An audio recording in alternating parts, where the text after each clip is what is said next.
à tous, bonjour, bonsoir, ça dépend d'où plutôt vous nous suivez. Capitaine les visionnaires, aujourd'hui je reviens vers vous pour avant tout de vous remercier parce que après avoir réalisé notre émission sur les conséquences de l'amour en distance ou pour trouver une femme à distance, sur les réseaux sociaux plutôt on avait parlé plutôt de ça, on a vu que vous êtes de plus en plus abonnés et après on a eu d'autres sujets entre-temps qui sont arrivés vers nous. Si c'est pour cela qu'on en a choisi, on va développer un des sujets aujourd'hui. Mais avant vraiment de recommencer mon émission, j'ai dit d'abord merci à mes deux caméramans qui sont toujours derrière la caméra pour pouvoir vous apporter cette réalisation-là. Je nomme Manuel Paulo Jesus et Blanchard Alémon. Je vous remercie pour tout ce qu'on fait. Mais je vais commencer directement mon émission. Ce que j'ai à vous dire aujourd'hui, c'est triste, mais c'est réel et c'est vrai. Parce que nous ici, on parlera que la vérité. En fait, tout ce qui est fiction, tout ce qui n'est pas vrai, on ne pourra pas parler parce que ce n'est pas notre doctrine. JNZ New TV, on est là pour dire et parler de la vérité. Aujourd'hui, moi-même, Joël Capitaine, le visionnaire, je vais vous parler d'une histoire vraie, et vrai.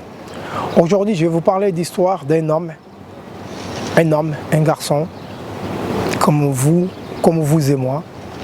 Je veux vous parler de son histoire, mais comme d'hab, vous savez, on ne donne pas les noms, on ne peut pas nommer parce que sinon ça devient très très compliqué pour lui et c'est des dossiers souvent sensibles, c'est des dossiers qu'on en parle souvent, il y a des procès en cours, tout ça, c'est pour cela qu'on évite de donner des noms.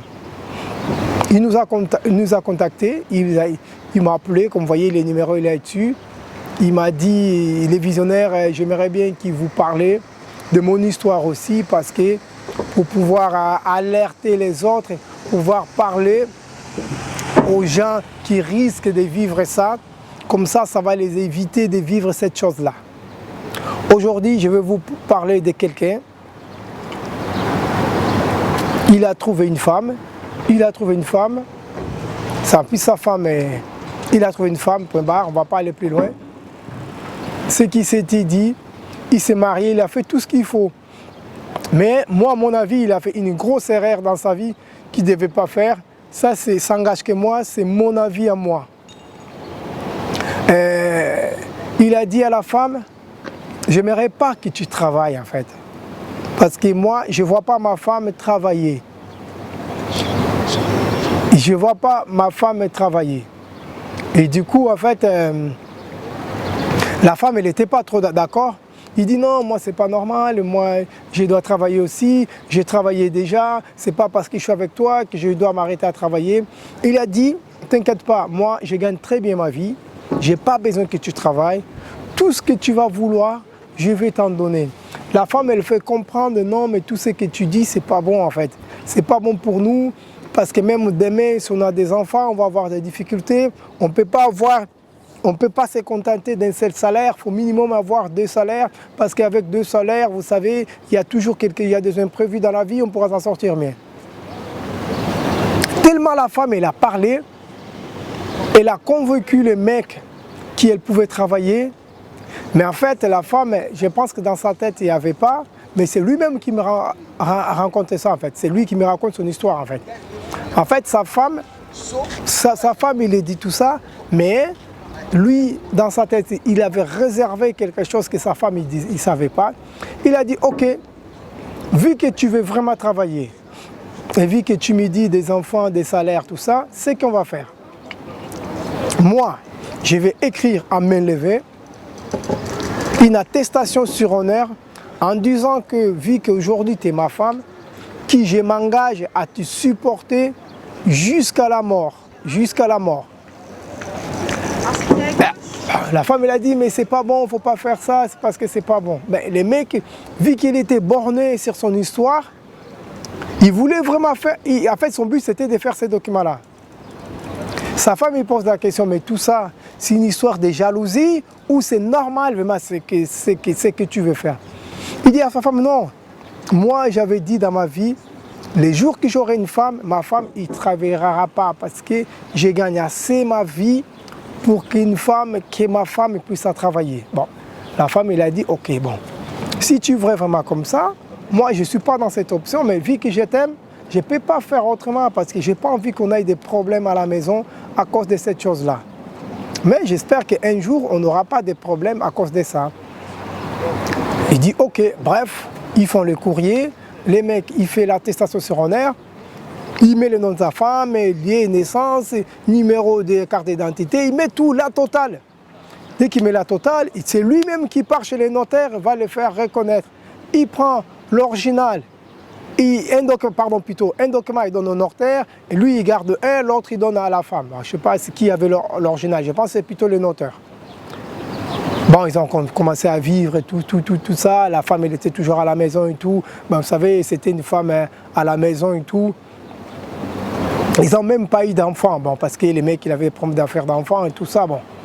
Il s'est arrivé un moment, vous savez, la femme peut rester à la maison, il a toujours une copine, il connaît du monde. En parlant au téléphone avec une des copines, la copine lui dit, mais c'est bizarre ton mari quand même. Pourquoi il te reste qu'à la maison? La femme, elle n'avait pas dit à sa copine qu'elle avait fini un document et tout. Il a dit, c'est pas normal, ton mari il te laisse à la maison, tu ne sais pas ce qu'il fait dans sa vie, toi tu es toujours à la maison, il te ramène de l'argent, même si tu avais des voitures, quand tu sors forcément avec lui, sans lui c'est pas possible. Bon.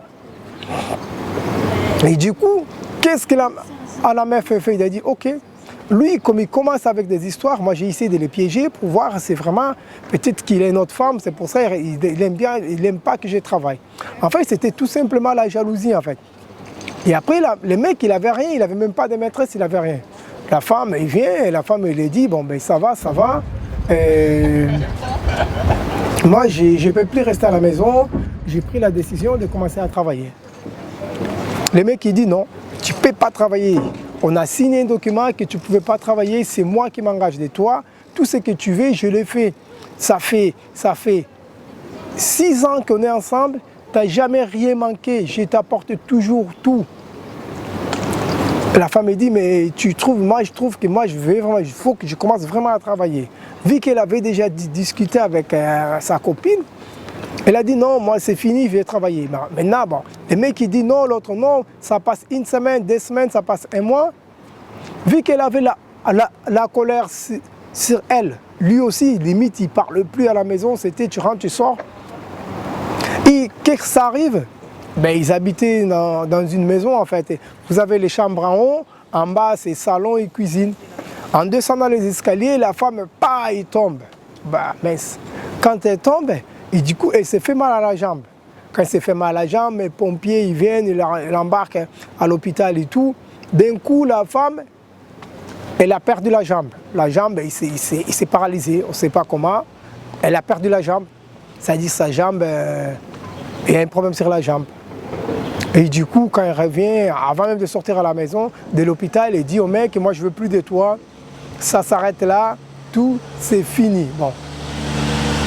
Quand le mec il dit c'est fini, le mec il dit mais c'est pas normal, c'est pas parce que tu es tombé, il a dit non mais toi tu me fais souffrir, ça fait 6 ans que je suis avec toi, je ne peux pas travailler, tu m'apportes et tout, je peux rien, c'est-à-dire que je suis limité, je suis qu'à la maison parce que toi tu as décidé ainsi.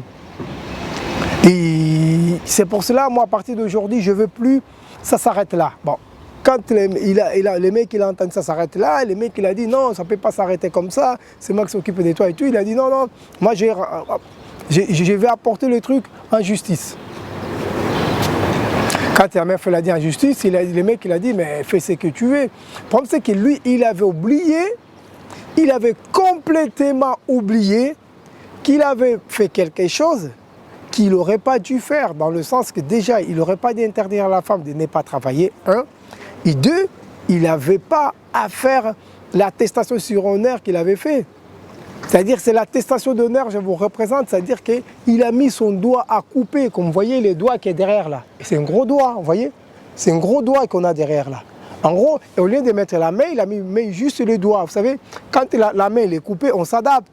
Mais quand c'est qu'un doigt qui est coupé, on a du mal à s'adapter. Parce que ces doigts-là, ils servent quand même à quelque chose. Bref, La femme il dit, eh bien, de toute façon, moi je porte ça en justice. La femme il prend un avocat et tout. Et le mec, comme têtu qu'il est, il pensait qu'il était le Superman, quoi. Parce que vu qu'il avait interdit la femme, il porte tout ça en justice, ils arrivent en justice. Et il dit non, mais ma femme il veut partir, je ne sais pas pourquoi. La femme il a dit non. Moi, ça fait 6 ans que j'habite avec lui. Et ça fait 6 ans que je ne peux pas travailler parce qu'il a décidé ainsi. Mais la justice, ils ont dit, mais c'est pas normal, monsieur, pourquoi vous avez fait ça? Il a dit non, parce que moi, j'ai ma femme et j'aime pas que ma femme s'approche à n'importe quel mec. C'est pour cela que j'avais pris la décision de moi-même l'assumer jusqu'à la mort, quoi. C'est-à-dire que le temps qu'on sera ensemble, je les garderai, c'est-à-dire qu'elle restera avec moi et ne pourra pas aller ailleurs. Bon. Elle ne pourra pas aller ailleurs. Et du coup, quand il dit ça, bon, après ils se sont dit, mais c'est pas normal, monsieur. Pourquoi vous avez fait ça?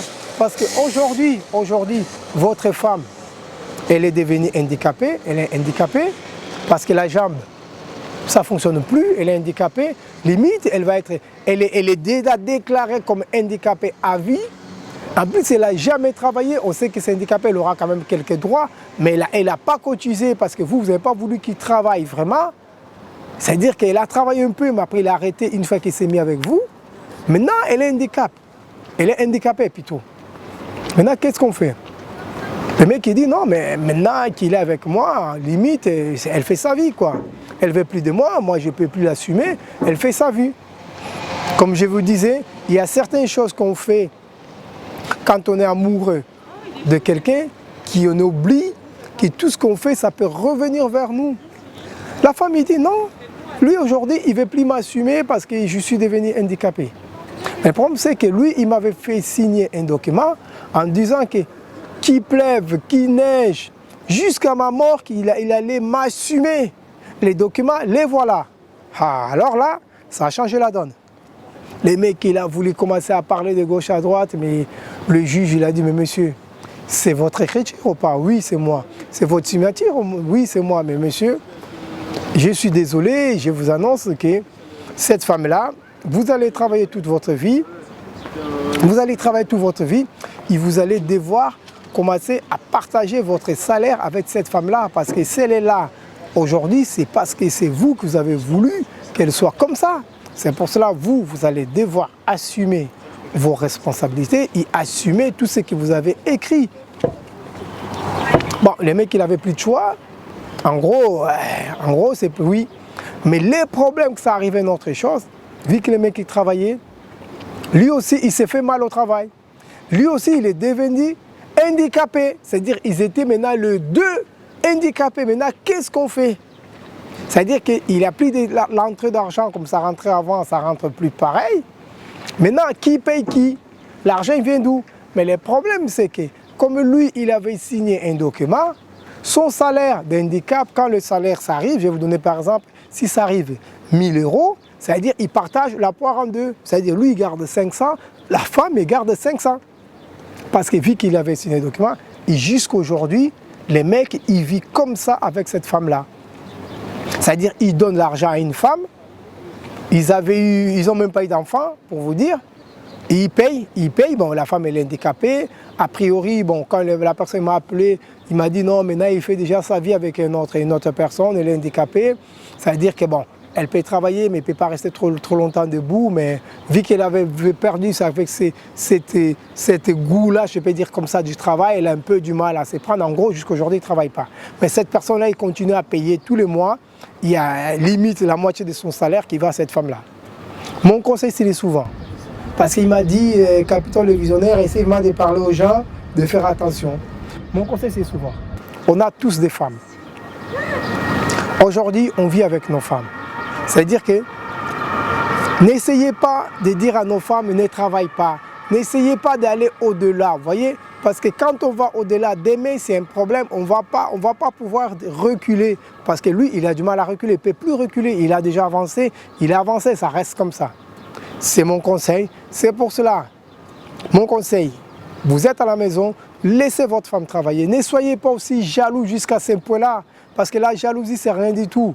Vous savez, moi, chez moi, on dit, une femme, elle est à toi quand elle est avec toi. Dès qu'elle sort, elle n'est plus à toi, c'est la femme de tout le monde.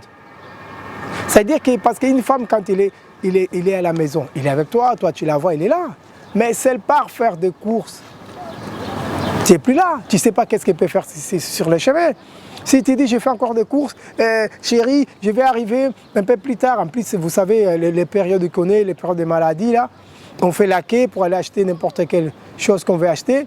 Elle dit, non, non, il y a tellement du monde que je ne vais pas pouvoir arriver. Je pense que je vais arriver dans le coup de 20 heures. S'il est parti voir, elle est partie voir quelqu'un, vous ne le saurez pas. C'est pour ça que ça ne sert à rien de serrer à mort vos femmes, ça ne sert à rien d'être jaloux jusqu'au lendemain. Laissez-les libres. Si elle veut faire les bêtises, elle a qu'à faire des bêtises, mais après, il faut qu'elle assume ses bêtises. Je termine là pour mon émission d'aujourd'hui. Je remercie encore tous nos abonnés. Et j'ai dit, vous que vous n'êtes pas encore abonnés, allez-y, abonnez-vous.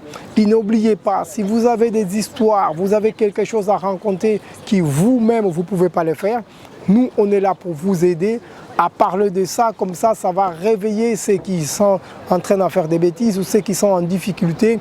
Ils n'arrivent pas à comprendre des choses. Merci, merci beaucoup. Et on fait aussi appel à tous les artistes, des comédiens. Et entre-temps aussi, on cherche aussi quelqu'un qui peut commencer à animer nos émissions en français ou en portugais. On est disponible. Et pour terminer, je remercie Manuel de Jesus derrière la caméra. Je remercie Blanchard Alemo aussi derrière la caméra. Et je vous dis à très bientôt. C'était Joël Capitan, le visionnaire. Et ciao.